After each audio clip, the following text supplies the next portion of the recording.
Hello. So this is a recording of a live presentation that I had done today. I wanted to make a recorded version because not everybody uh, was able to attend, or maybe you wanted to reference it later. So this is a recorded version. So this is on practical tips for clients who can't sleep, and we're going to cover prevention and assessment. And it was originally scheduled to be an hour, but I think it'll be less than that because we won't have a Q&A section. So it's just me. Okay.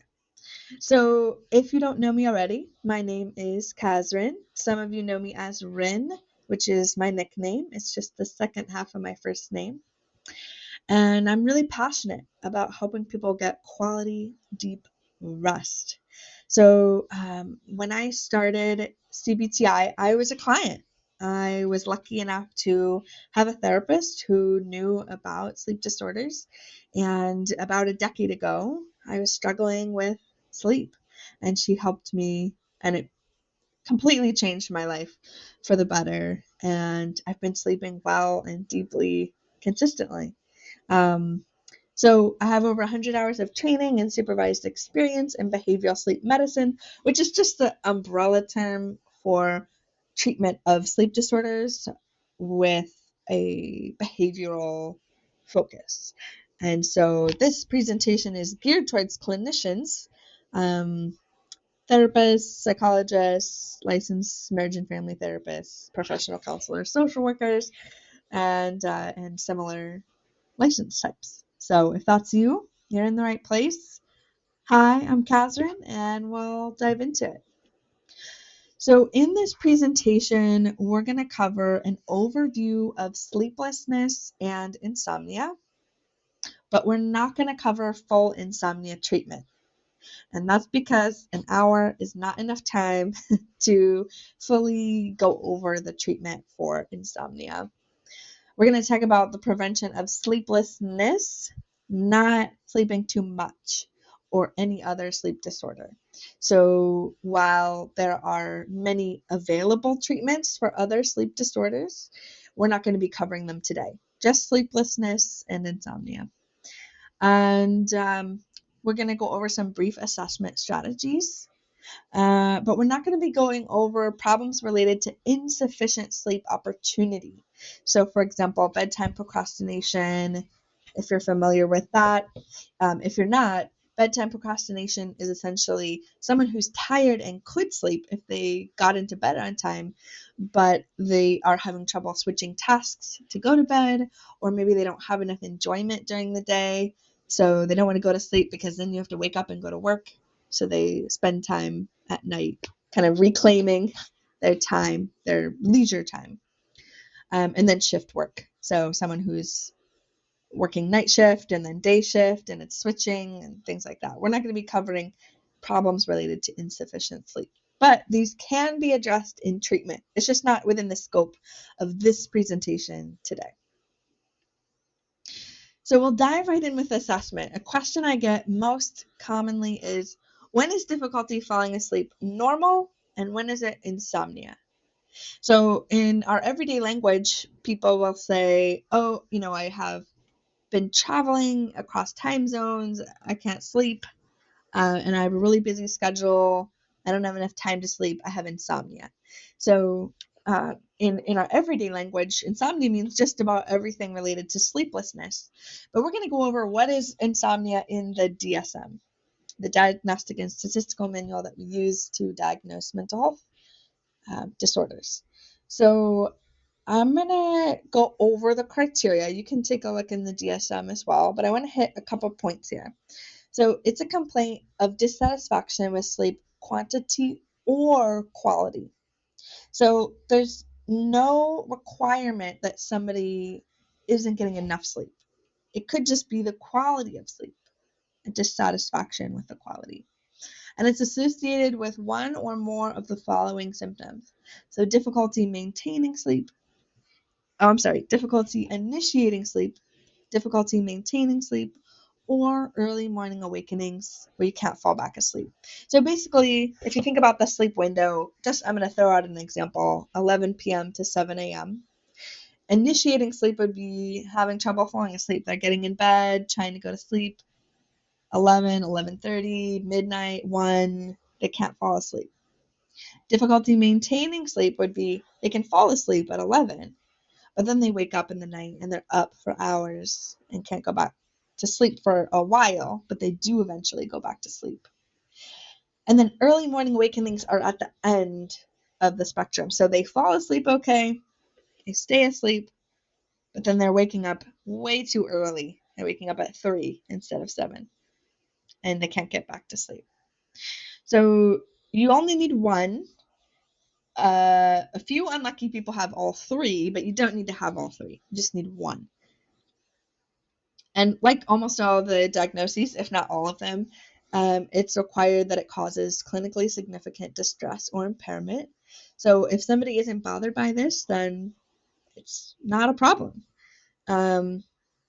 Typically, people are bothered by this, and typically it is a diagnosis, but maybe somebody's meditating in bed, they're not really bothered by it.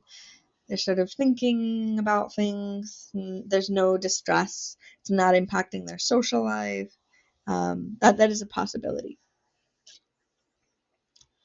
And we also want to look at the duration and the frequency. So we want it to be at least 3 nights per week. So if it's once or twice a week, that's considered normal.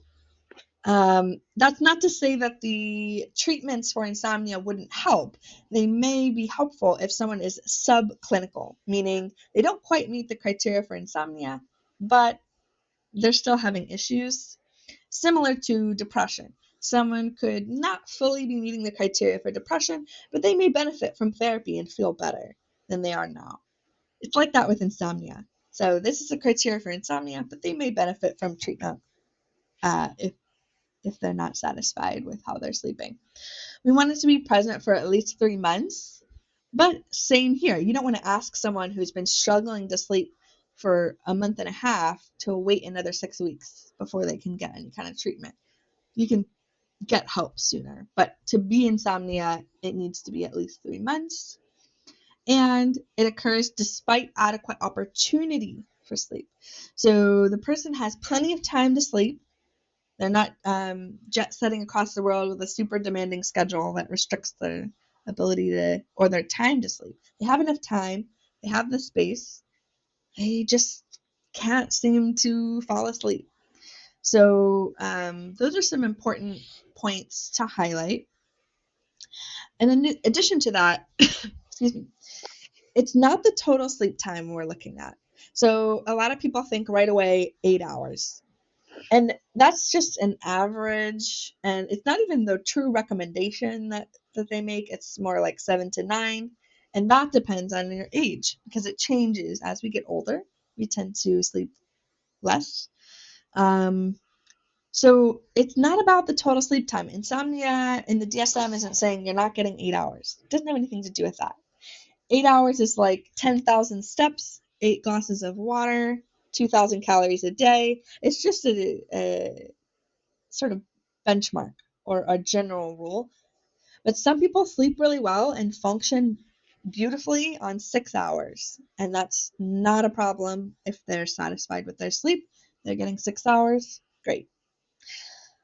And then the other thing is that dissatisfaction is necessary, but it's not really operationalized or defined in a clear way. So sometimes clients get tripped up on that. Am I dissatisfied enough? I would say that if it's impacting your social life, your mental health, your physical health, and you're dissatisfied, one of those areas, it doesn't have to be impacting all of them, then that's enough. If you're not feeling good about it, that's enough. And sleep only needs to only occur 3 nights per week or 3 months or longer. So we don't need to wait decades and years for people to be getting help, which often happens. Many times people are waiting years and years and years for treatment. And we already touched on number 2. So client has adequate opportunity to sleep, but they're not sleeping well. So I'm going to take a quick water break. So what I have here is a Venn diagram showing that sleep deprivation and insomnia are not the same thing. Often they overlap. There's a big chunk in the middle here showing that they overlap, but they're not the same thing. So sleep deprivation is the insufficient amount of sleep, and insomnia is the inability to sleep. Most of the time, when people have difficulty sleeping, they are also sleep deprived. But someone could have difficulty sleeping and eventually get enough sleep and not be sleep deprived. So, for example, somebody is getting into bed early. They're spending hours and hours trying to get to sleep. Finally, they get to sleep. They wake up a lot in the night, but they keep going back to sleep and they sleep in. Eventually, they get 7 hours, but it's taking them 10, 11 hours to get that 7 hours. That would be insomnia without sleep deprivation. They're getting enough. It's just they're really struggling to sleep. And that would be insomnia. On the other hand, we can have sleep deprivation without insomnia. So I keep going back to the same examples, the most common ones where you're doing shift work. I think about residents in a MD program. They often are sleep deprived, not because of insomnia, but because of their schedule. They have to switch shifts and do doubles and all kinds of things. Another example is new parents.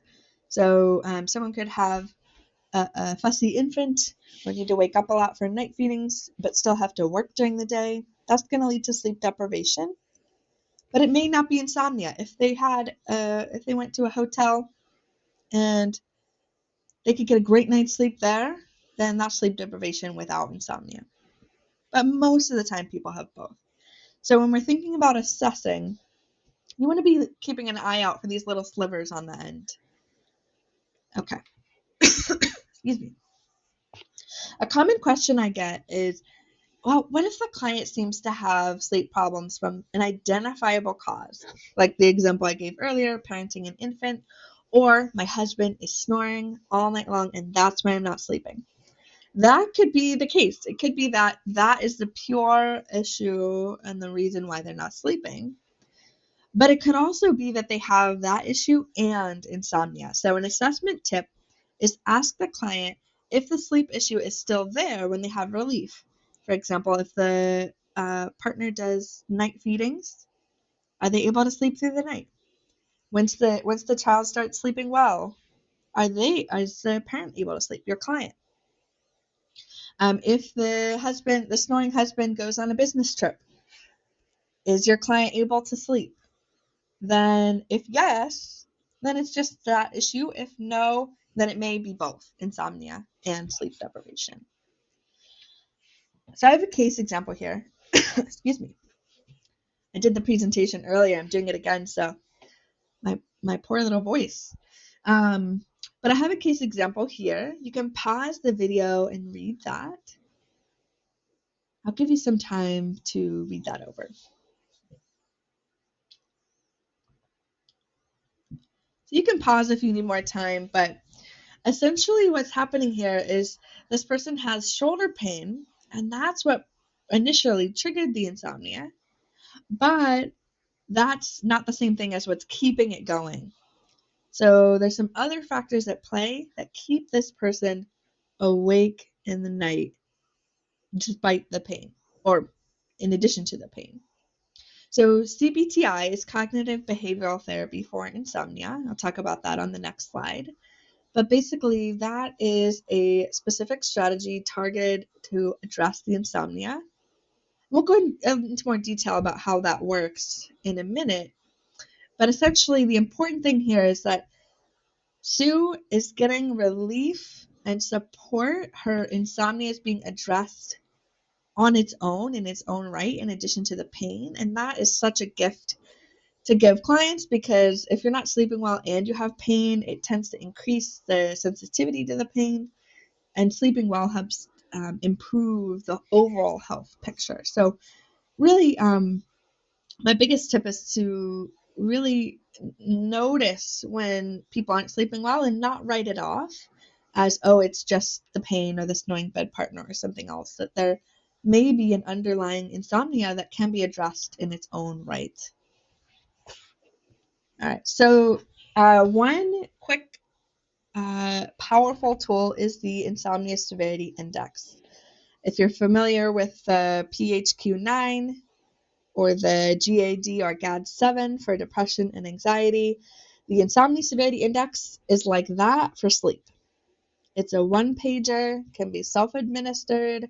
There's really simple scoring and cutoffs all on one sheet. And the link is available in the landing page for this workshop. You can follow that link here. Excuse me. And you can also Google it, Insomnia Severity Index. You can type that into Google and it'll pull up a bunch of different options. But it's a really fantastic tool. So, and like the PHQ-9 and the GAD-7, you wouldn't make a diagnosis purely based on this. You would want to look at the overall picture of what's going on and make a diagnosis based on that. But it is a really helpful tool for screening and to get an idea of where people are at. So what if the client does have insomnia? So we're past the point of prevention. They have full-blown insomnia.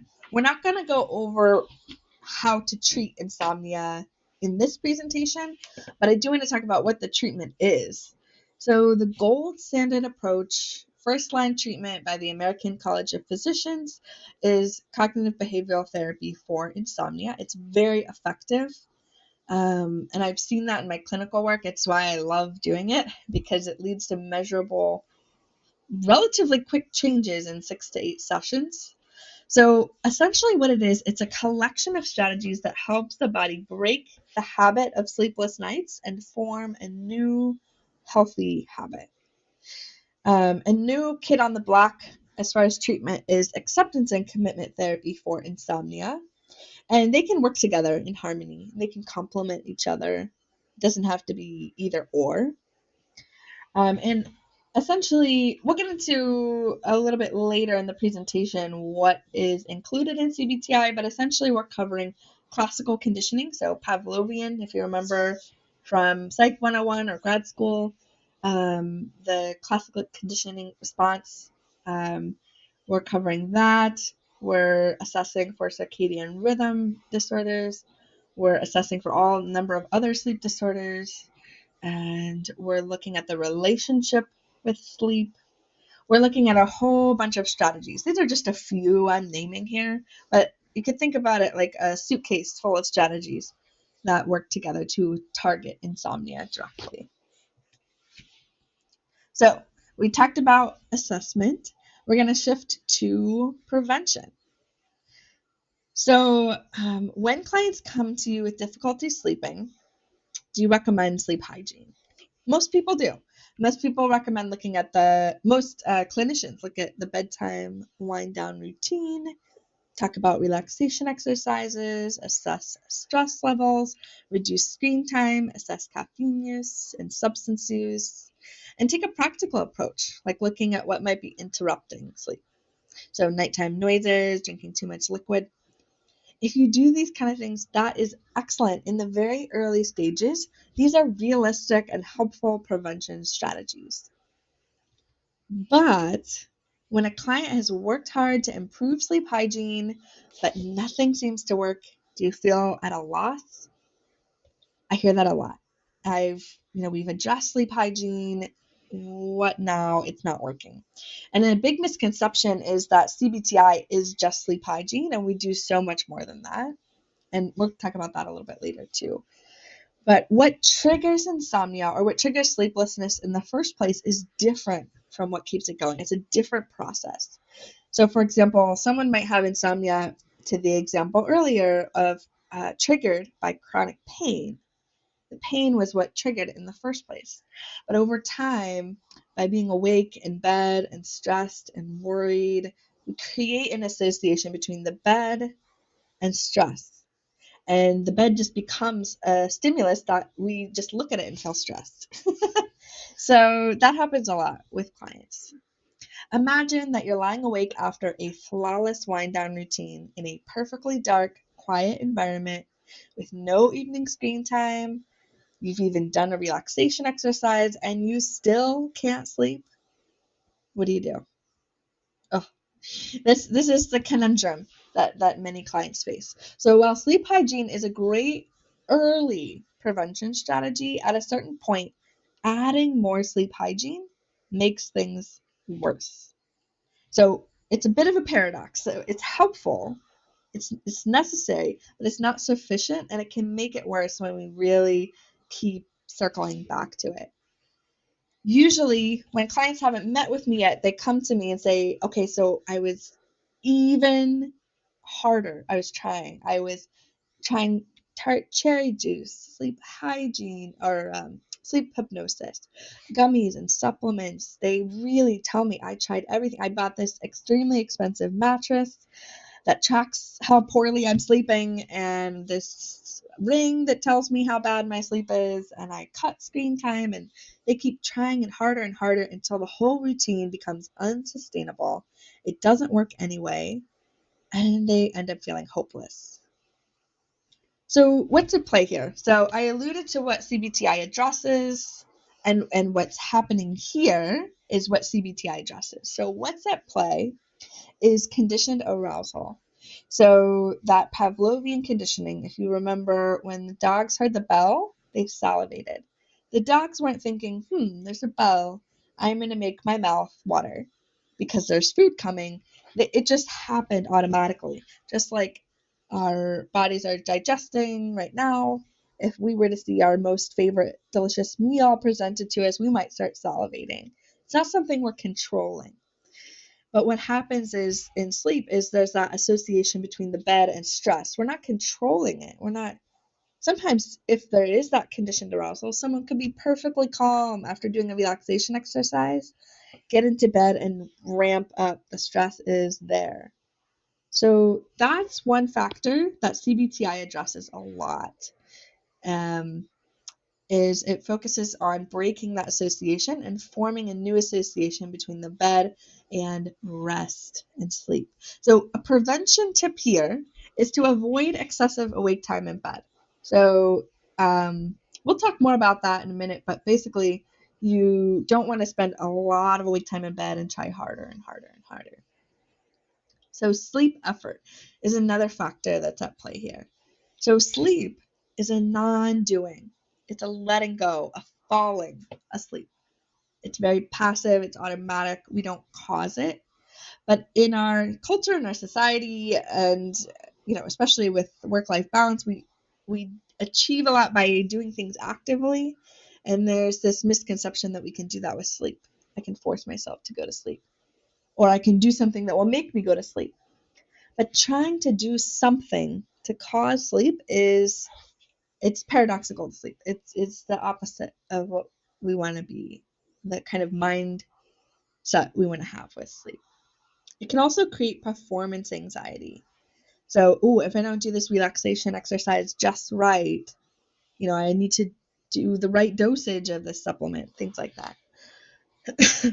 So as a tip for preventing, you can provide education about what happens when we try to force a relaxed state. So you can tell clients, like, when you're trying to sleep, if you're trying to perform or trying to make it happen, that can make it even harder. Instead, creating an environment, setting it up so that it's a good place to sleep, and then seeing if sleep comes. You could think about it like inviting someone over for dinner. You don't scoop up the guests and carry them in and put them in the chair. You set up the environment, you send the invitation, you hope they come. It's sort of like that. And then cognitions is another factor at play. There's self-fulfilling prophecies. So, for example, I'm not going to sleep well tonight. It's going to be terrible. All or nothing thinking. For example, I must sleep well or else I'll have a terrible day, predicting the future, things like that. Now, this is a cognitive behavioral therapy approach, but whatever modality you use with clients, you can use that to help them have a better relationship with sleep, to welcome sleep, to not try to control it. So maybe there's a part if you're doing parts work or IFS, a part who really wants to perform or be good and get to sleep on time, but it isn't happening, maybe working on that part, that relationship to sleep. And there's several other factors that CBT-I addresses, so we don't have time to get into the full treatment here.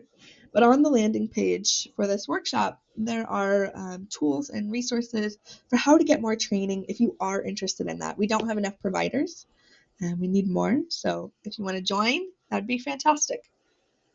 But these are some of the key areas. And another point is we don't want to focus on just one. You want to look at all three, or all of them if you can. When you're talking about prevention, sometimes just one is enough. But when we're looking at treatment, we want to look at the whole picture. So keeping in mind in the beginning, this isn't insomnia treatment we're covering. We're just talking about prevention. So a really important point here is that insomnia is not just a symptom. It can predict the development of other mental health diagnoses. So a lot of times people think that, oh, you have depression and sleep problems are just part of that. But having insomnia can predict the development of mental health diagnoses. Also, treating insomnia can significantly improve anxiety, depression, trauma, and other diagnoses. So if someone has both insomnia and another mental health diagnosis, just treating the insomnia improves the depression. And I see this in my clinical work. I'll take the PHQ-9 with clients and the GAD-7, and then we'll do that at the beginning and the end. And we're not targeting the depression or anxiety. We're just targeting the sleep, but their scores improve. They're less depressed. They're less anxious. And on the surface, that makes sense. And deeply, it makes sense that when someone's sleeping well, they're feeling better. So even if you're not targeting the other mental health diagnosis directly, you can see improvements. I also collaborate closely with colleagues, and they'll tell me that, yeah, this person's finally ready to get a little deeper. We've been kind of waiting for a long time to dive into this deeper issue, and now that they're sleeping well, they have the energy for it. So that's exciting. And insomnia on its own is a risk factor for suicide, ruling out other contributing factors. So it's not just that because insomnia is common in other diagnoses, mental health diagnoses, that's why it's related to suicide. If we control for all of that and account for all of that, insomnia on its own is a risk factor for suicide. So I really want to thank you for taking the time in this presentation today to learn about this, because it is so important and it's so needed. And like I said in the beginning, I was really lucky to have a therapist who knew about this kind of thing and was able to help me get on the right track. So I'm really grateful to you for learning about this today. If you want to learn more, here are some resources to start. You can go to cbtiweb.org. Penn, University of Pennsylvania also has some CBT-I training resources. You can feel free to reach out to me. My email is here, hello@bodymindalliancecc.com. And I offer free consultations for clients. I'd love to help your client gain more rest and bring new energy to your work together. If they do have insomnia, so they're past the point of prevention and they need full insomnia treatment, I'm here to support with that. Feel free to reach out. You can check out my website or my email, and you can send that to clients as well. And if you're not sure, I love to talk through with colleagues and fellow clinicians. If you have a client you're not sure what's going on, we can talk through it together just to help you get a sense of what might be helpful. And I'm always happy to get people connected with the right resources. It doesn't always mean working with me, but sometimes it does. And that's the presentation. That is all I have.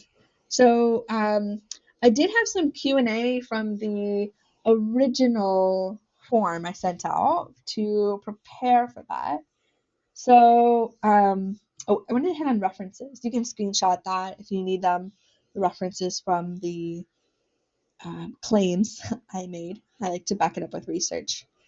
But I'm going to go over some of the questions from the original forms that were submitted. and see what happens there. So interventions that would be useful for anyone who feels like they just want more or higher quality sleep. So this sounds like someone who wants to sort of optimize, and I come across this in my work, someone who's maybe an athlete or really doing some very demanding work, and they want to just optimize and increase their quality and quantity of sleep. So I think what I would start with is a thorough assessment. Um, Assuming that they don't have insomnia, they're getting enough sleep, and that is the case. They don't have another sleep disorder. So one of the things I'd be assessing for is things like sleep apnea. So someone could be sleeping enough, but their quality of sleep is really poor. And that would be really important to assess. So sleep apnea is when you're in the night, you're essentially stop breathing. Your throat sort of collapses. That's obstructive sleep apnea. There's also central sleep apnea where people just stop breathing. It's sort of a neurological issue as opposed to a structural issue in the throat. So I would be assessing for things like that. Assuming they don't have anything like that, it's beyond the scope of the presentation today because we're talking about sleeplessness, but there is a potential that devoting more, this is the opposite of insomnia. So someone who is sleeping enough, doesn't have another sleep disorder, if they spend more time in bed, they might be able to sleep a little bit more. But I'd be curious about why they want to do that. If they have insomnia, disregard that. You do not want to spend more time in bed. It's completely opposite approach. So the other thing about the sleep quality, I might, assuming they've got a thorough workup, like neurology and primary care doctor, and there's nothing going on there. I might look at, like, are they drinking too much water and having to get up to go to the bathroom, adjusting other things. So yeah, I would say assessment first, and then potentially the opposite of what I've been saying, spending more time in bed to get more sleep. But that's only if they don't have another sleep disorder and everything else is perfect. Okay. So specific interventions for folks who wake up every night, usually briefly, multiple times, but otherwise have quote unquote good sleep. A pretty easy time falling asleep at the start of bedtime and wake up at their desired time in the morning, in the AM. I usually recommend sleep apnea studies for these folks unless there's a recent loss or change. Outside of that, just stress release skills for use at wake ups. Okay, so folks who wake up every night, usually briefly, multiple times. I would ask them, what is your experience when that happens? Are you in the kitchen and you started out in bed? I mean, we could look at, I think that's a little intuitive. Like, you'll probably be already assessing for that, sleepwalking and things like that. Wake up every night. I would start with, it might be normal. We could just introduce that it's okay to wake up briefly in the night. So the general rule of thumb is less than 30 minutes to fall asleep or less than 30 minutes awake in the middle of the night. So if they're waking up briefly multiple times a night but otherwise have good sleep, there's a very real possibility that they're a good sleeper, that there's nothing wrong. It's normal to have brief awakenings in the night.